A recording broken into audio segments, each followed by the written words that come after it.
Salut la compagnie, c'est Jules Melon, et aujourd'hui dans la Prociné Critique, alors qu'il fait très moche dehors et que j'ai remis la lampe qui illumine bien, euh, parce qu'il n'y a pas assez de lumière tout simplement, j'ai décidé de vous parler d'une comédie française des années 2000, certainement pas la plus réputée ni la plus aimée. Moi, César, 10 ans et demi, 1m39. Déjà le titre, quand même pas mal. Un film réalisé par Richard Berry, je crois que c'était son deuxième long métrage à l'époque. Alors Richard Berry, c'est un acteur quand même qui est assez reconnu, que perso j'avais beaucoup aimé dans La vie est un enfer ou Ma vie est un enfer ou Pédale douce. Oui, je sais, c'est des plaisirs coupables, hein. Là, certaines dents ont dû grincer à l'annonce de ces films-là, mais j'en parlerai un jour. Ce genre de comédie française un peu que j'ai aimé à une époque quand j'étais plus jeune et tout, alors que bon, voilà, quand même, bon, hein. Mais on y reviendra, c'est intéressant. Bref, ce film, c'est une histoire d'enfant. Et quand je l'avais vu une première fois, j'avais déjà quand même plus de 20 ans largement, et ben j'avais pas détesté, j'avais bien aimé, j'avais été touché par ce film que j'avais revu quelques années après. Pareil, plutôt bien et tout. Et là, je le revois une troisième fois et j'aime toujours bien, en fait. C'est touchant, c'est assez juste. Certes, il y a des trucs à reprocher, entre guillemets, des stéréotypes, c'est assez simpliste, on va dire, mais honnête. Et ouais, c'est assez aussi original, dans le sens où donc les héros sont des enfants, notamment Jules Citruc, qui joue le rôle donc, de César, et c'est un film qui est de leur point de vue. Mais tellement de leur point de vue qu'on est un petit peu dans leur esprit, mais aussi à travers leurs yeux, avec une caméra qui filme très bas, à la hauteur donc, de César notamment, et qui montre un monde d'adultes qui commence à comprendre, et ça donne aussi un regard critique un peu sur la société, et, les gens, donc les adultes, dans la vie de tous les jours. Donc j'ai trouvé ça assez, on va dire, intéressant comme point de vue subjectif et plutôt juste, ce qui n'était pas forcément gagné à la base, parce que vous savez, on arrive toujours à avoir des films qui sonnent un peu faux quand on met des ados ou des enfants en premier lieu, parce que voilà, c'est quand même un adulte qui écrit derrière, donc bon, on se fait des idées et tout, mais là je trouve que c'est plutôt bien fait, et ça passe très bien. Notamment très année 2000, très début année 2000, avec quand même une... Voilà, ils ont 10 ans, 10, 11 ans les gamins, et ouais, ils s'intéressent quand même à des choses euh, d'ados déjà, ce qui est normal, et c'est des pré-ados, quelque part, ils sont en CM2, mais bon, ça commence, ouais, ils commencent à se poser des questions, donc le film n'élude pas ça, et c'est cool. Voilà, tout ce qui est autour de la mort, du manque de parents, du sexe, hein, voilà, des premiers émois, tout ça, ça tourne autour, et c'est sympa. Et ce film, c'est une vraie aventure. Voilà aussi pourquoi il est quand même cool à regarder. C'est l'aventure de trois enfants qui vont, alors, plus ou moins à un moment, se rendre à Londres pour trouver le père d'un des trois. Donc ça, c'est le gros synopsis, mais toute la première partie du film, quand même, se déroule sur place à Paris. Hein. Je crois que c'est à Paris que ça se passe, oui, il me semble. Avec César, donc, qui présente ses parents, avec une mère qui est très aimante, qui attend un enfant, avec un père qui a des soucis au travail et qui n'est pas vraiment à l'écoute de son fils. Donc là, vous avez aussi ce petit refrain sur le père un peu absent, pas forcément, voilà, et tout. À un moment, il y a même des scènes où le père frappe, bon, pas méchamment quand même, hein, c'est juste parce que, voilà, il donne une petite correction parce qu'il n'a pas été sage. Il frappe son fils et, voilà, c'est un petit peu malheureux, machin, bon.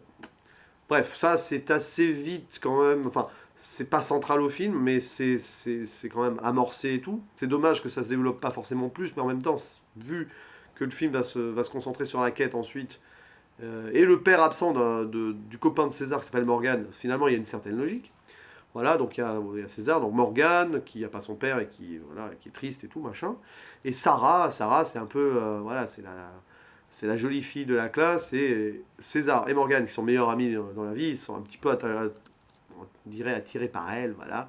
Et là, il y a voilà, le refrain entre amour et amitié, machin, est-ce qu'on doit choisir et tout. Donc, du point de vue de l'enfant de 10 11 ans, c'est sympa.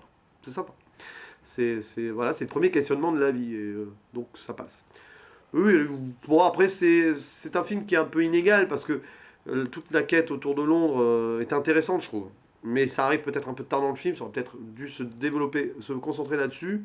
Mais on a voulu installer les personnages aussi. Le héros, César, finalement, c'est pas lui le vrai héros du film, c'est plutôt Morgan qui donc va chercher son père. Et ils vont à Londres pour ça. Donc c'est un petit peu paradoxal, ça a le cul entre deux chaises, mais ça permet quand même donc de s'amuser, quelques petits gags. Alors, On s'amuse de voir comment César, l'enfant, voit les adultes. Il en a marre que les adultes l'enfantilisent, ce qui est normal à cet âge-là. Ça donne des scènes un peu croustillantes autour des gâteaux, autour de la maîtresse qui peut pas trop saquer César, mais quand il fait une bonne récitation pardon, bah, elle est obligée de s'incliner. Vous avez le chef d'établissement, enfin, oui, on va dire ça, le directeur de l'école, hein, joué par Didier Bénureau, qui est un petit peu à la masse. Il y a cette histoire autour du fait que César croit que son père est en prison, mais en fait non, et du coup il y a des quiproquos qui sont plutôt amusants aussi, mais c'est très très classique. Puis vous avez quand même des acteurs secondaires, enfin des acteurs. Oui, les adultes sont joués par des acteurs quand même assez reconnus et qui semblent bien s'amuser dans le film, je trouve. C'est pour ça que ce film est frais, parce que finalement les acteurs, bon, ils donnent pas leur performance maximum, hein. C'est pas non plus digne des Césars ou autres, loin de là, mais ils s'amusent. Donc Didier Ménureau, qu'on aime bien. Vous avez bon, Jean-Philippe Écoffé dans le rôle du père, un petit peu dans le surjeu des fois je trouve, mais c'est pas, ouais, c'est un peu compliqué. Il y a Jean-Paul Rouve en sorte de prof de gym, parodie de Mia Fry de Popstar à l'époque, c'était l'époque, avec du franglish dans ces trucs. Ouais, la vibe, la wave et tout. Enfin, c'est clairement. Bon, c'était très populaire à l'époque, hein, Mia Fry, la chorégraphe là. Il y a Stéphane Guillon, vous savez, le comique qui a été chez Ardisson, tout ça, qui joue le père de Sarah en mode hyper sympa, hyper survolté, qui en fait des caisses, l'éternel gamin, quoi. Cécile de France dans le rôle de sa maîtresse, Saint à l'air, ouais, en mode nunuche total. Jean Benguigui, le grand-père. Voilà, Jean Benguigui quand même. Qui est un ami de Richard Berry, je pense, depuis justement Ma vie est un enfer. Il y a Murray Head aussi, chanteur-acteur britannique. Voilà. Vous voyez, donc il y a quand même un bon casting. Et Maria de Medeiros dans le rôle de la mère de César. Et c'est assez amusant parce que Maria de Medeiros, elle a joué dans Pulp Fiction, si vous vous rappelez. Et dans le film, il y a des références à Pulp Fiction. On voit César regarder Pulp Fiction à un moment, puis après il fait un rêve où il se prend pour les personnages de Pulp Fiction. Alors je sais pas, c'est une sorte il y a un côté méta là. Je sais pas si c'est vraiment voulu. Enfin, si Richard Berry a eu cette idée-là en récupérant dans le casting Marianne Medeiros qui avait joué, s'est dit tiens, on va faire un truc drôle là. Bon, ok. Voilà. Puis les enfants jouent juste finalement.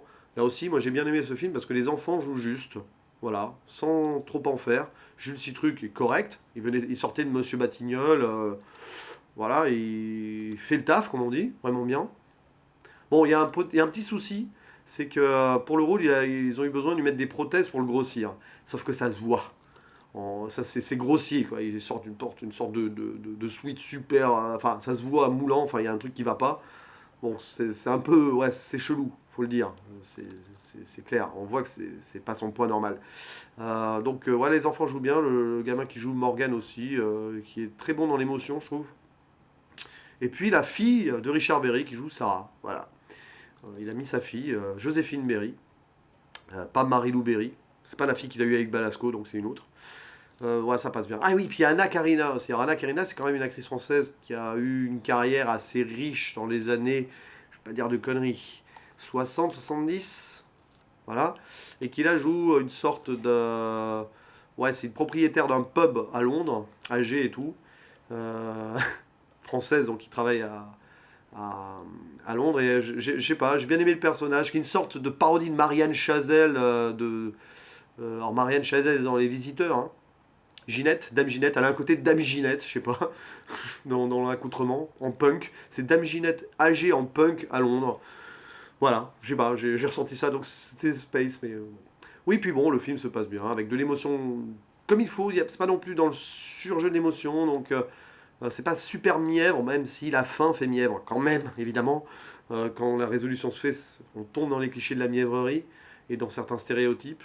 Mais c'est vrai, c'est une comédie légère et intéressante du point de vue de l'enfant. Donc ça m'a toujours touché, ça a continué à me toucher là, donc ça fait le boulot. Je mettrai un 7 sur 10, 6,5 7 sur 10, sympathique. Alors je sais que le film n'a même pas la moyenne sur Sens Critique, par exemple. Bon, on peut essayer de faire des critiques si on veut, oui, il y aura toujours des moments surfaits et clichés si vous voulez, oui, bon, d'accord. Mais franchement, c'était assez original quand même comme procédé, point de vue de l'enfant et vision du monde adulte et une quête, une recherche, une aventure comme ça où ils partent sans adultes à Londres pour retrouver le père de famille donc de Morgan. C'est assez intéressant. Peut-être pas assez développé justement, donc j'en parlais. Peut-être que ça aurait mérité un peu plus de développement avec des aventures un peu plus posées et tout. Bon, mais le choix a été fait. Et le film passe plutôt vite quand même. Il fait pas 2 heures, hein, il fait 1h40, 1h30 même, hein. Donc ouais, il n'y a pas de longueur du coup. C'est bien rythmé. Et voilà, c'est toujours mieux que des comédies plus récentes où on retrouve toujours les mêmes histoires, machin et tout. Là, je pense il y avait quand même quelque chose d'intéressant à voir. Voilà, donc c'était mon avis sur Moi César, 10 ans et demi à mètre 39, qui je crois est passé à la télé il n'y a pas si longtemps que ça. Donc là, j'en parle parce que je l'ai vu sur Netflix. Je sais pas, je cherchais un film à voir. Je dis, ah tiens, c'est vrai que ça, il est sur Netflix, celui-là. Allez hop, bah tiens, on va le regarder. Voilà, et j'ai pas regretté. Allez, à la prochaine. Ciao.